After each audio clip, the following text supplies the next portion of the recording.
आज आप तीनों इतने ज़्यादा स्मार्ट लग रहे हैं, अजीब ही चमक है आज आप तीनों के चेहरे में। ऐसा लग रहा है कि अगर मैं लड़की होता तो कंफ्यूज होता था किससे फंसूं। मेरा ख्याल है इसीलिए वो परिजात कंफ्यूज लग रही है।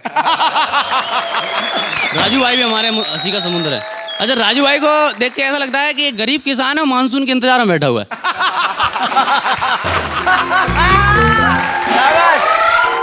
राजीव निगम जी वो थोड़ा एक्साइटेड होके देखते किसी चीज को, ऐसा लगता है किसी लड़की को कपड़े बदलते हुए देख लिया हो।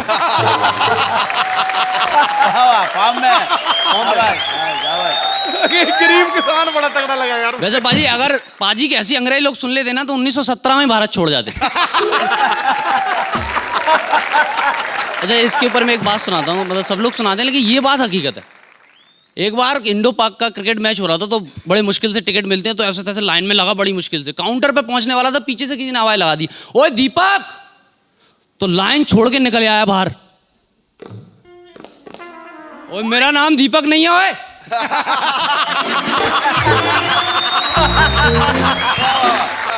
अरे इरफान मलिक खड़े हुए थे अभी, मैं भूल गया, इनको देख के ऐसा लगता है जैसे रात के 3 बजे अचानक जगा दिया हो इन्हें। इसकी आंखें ऐसी हैं कि लगता है इसने कोई चीज देखी लेकिन बता नहीं रहा देखा क्या है।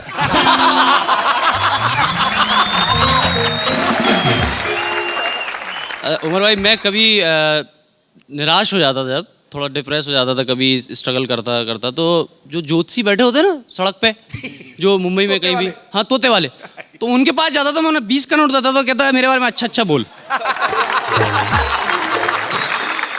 ज्योतिषी जो लोग होते हैं बड़ा कंफ्यूज करते हैं लोगों को, हाथ पकड़ लेंगे देख के, लेंस लगा लेंगे, हाथ तो बड़ा अच्छा है तेरा, हाथ बात छोड़ो कुछ बताओ, बोले ये तेरी विद्या की जो रेखा है, जो शिक्षा की पढ़ने लिखने की, बड़ी अच्छी है। मैंने कहा मैं तो 10वीं में 4 बार फेल हो गया हूँ।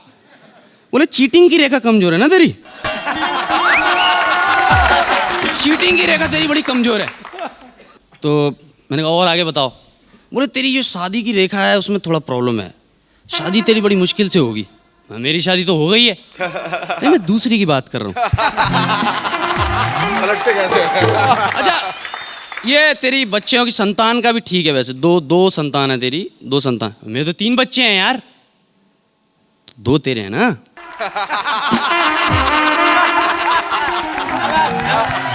फिर देखते देखते बताया, अच्छा ये जो तेरी रेखा है, धन की रेखा जो है तेरी, वो इधर से निकल गई, आदमी डरता रहता निकल गई, और इधर आगे से और निकल गई, अरे वहीं रोक दो ना पंडित जी उसको।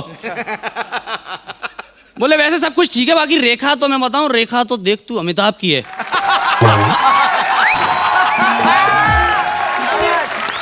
भाई न्यूज चैनल वालों पे आता हूं मैं, न्यूज चैनल वालों के पास कोई मैटर नहीं बचा, उनके पास अभी पुनर्जन्म के अलावा कोई और टॉपिक ही नहीं है। अभी एक बच्ची हवाई जहाज से खेलने लगी तो कहती है कल्पना चावला के पुनर्जन्म है, बच्ची कहती है मैं अमेरिका जाऊंगी। न्यूज चैनल वाले के अंदाज में, एक और लड़का था उसका भी पुनर्जन्म हो गया, अमेरिकी वैज्ञानिक, क्या टिपिकल स्टाइल में बताते हैं, नमस्कार आप देख रहे हैं ब्रेकिंग न्यूज, एक चौंका देने वाली घटना आपके सामने आई है, इसे ईश्वरीय चमत्कार कहें या वैज्ञानिक कारण। एक बच्चा जो अचानक अमेरिकन एक्सेंट में अंग्रेजी बोलने लगा, 1966 में किसी वैज्ञानिक की मृत्यु हुई थी, ये बताता है कि ये वही वैज्ञानिक है। डॉक्टर साहब हमारे साथ मौजूद है। डॉक्टर साहब, आखिर क्या कारण है ये बच्चा अमेरिकन एक्सेंट में अंग्रेजी बोलता है, जो कभी इसने अंग्रेजी की किताबें नहीं पढ़ी, आखिर क्या हुआ? अब डॉक्टर अलग विशेषज्ञ अपना वो बताते हैं, देखिए ये मनोरोग है, वो ऐसी स्थिति में रहा, उसने अंग्रेजी देखी 3 महीने तक, तो वो ऐसा करने लगा। लेकिन डॉक्टर साहब, जो बच्चा कभी स्कूल नहीं गया, इतनी फ्लुएंट इंग्लिश अंग्रेजी अमेरिकन एक्सेंट में बोलता है, कैसे बोलता है? अब ये तो विश्लेषण होगा, लेकिन आज से 200 साल बाद जो अभी लोग हैं वो नहीं होंगे, और लेकिन मीडिया वाले वही रहेंगे, तो पुनर्जन्म किस किस के हो सकते हैं? सबसे पहले एक बच्चे का पुनर्जन्म होगा। नमस्कार आप देख रहे हैं ब्रेकिंग न्यूज। मध्य प्रदेश के इंदौर के पास में एक बच्चे ने जन्म लिया है, 6 साल का। ये बच्चा पैदा होते से ही हंसने लगा। बच्चा हंसता है। बच्चे को जब हमारी टीम ने तफसील से जानकारी निकाली तो पता लगा कि बच्चा पैदा होने से ही हंसने लगा था, और बच्चा ठहाके लगाता है, उसे चुटकुले सुनाए जाते हैं तो हंसता है, एक चुटकुले को 2 बार सुनाने पर भी हंसता है। खास बात यह है कि ओए गुरु भी बोलता है, छागा गुरु भी बोलता है, कई बार ठोको भी बोलता है। जब अंदर से पता लगा तो हमने पाया कि बच्चा गांव में रहते हुए भी बेहतरीन क्रिकेट खेलता है। अभी हमारे साथ डॉक्टर साहब मौजूद हैं। डॉक्टर साहब, आखिर क्या माना जाए, देखिए ये मनोरोग की स्थिति है, उसने कभी ऐसा लाफ्टर कुछ देखा होगा तो उसे लगा।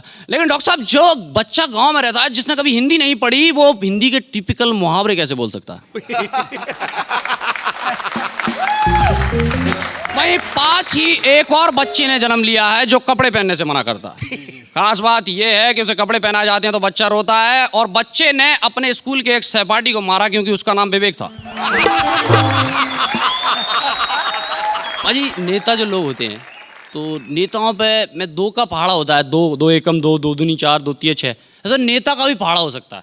नेता एकम नेता, नेता दूनी भाषण, नेता तिया फूल माला, नेता चौका उद्घाटन, नेता पंजा लंबी कार, नेता छक्का भ्रष्टाचार, नेता सत्ता खादी, नेता अट्ठ बर्बादी, नेता नम्मा जनता की झूठी आस और नेता धाई सत्यानाश।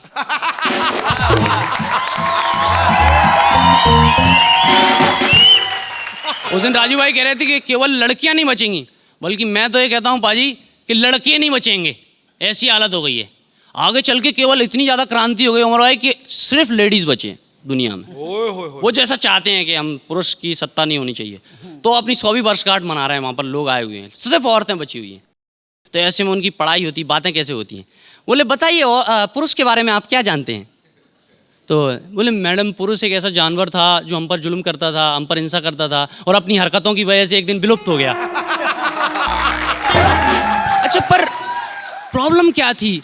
पर मैडम मैंने तो कहीं पढ़ा है कि जब गुंडों हमें छेड़ते थे, हमारी इज्जत पे हाथ डालते थे, तो बचाता भी पुरुष ही था। बेटे ऐसी कोई बात नहीं है, बाद में वो लूटता था। अच्छा ये बताओ कि किन किन गंदे नामों से पुरुष हमें बुलाता था? मैडम वो हमें सेटिंग कहता था। और कौन से गंदे नाम थे? मैडम माल, पट्ठा, आइटम, छम्मक छल्लो, पटाखा, फुलझड़ी। अच्छा एक और नाम था जो स्किन से रिलेटेड था, बताओ। कट्टो। नहीं चिकनी। Thank you very much.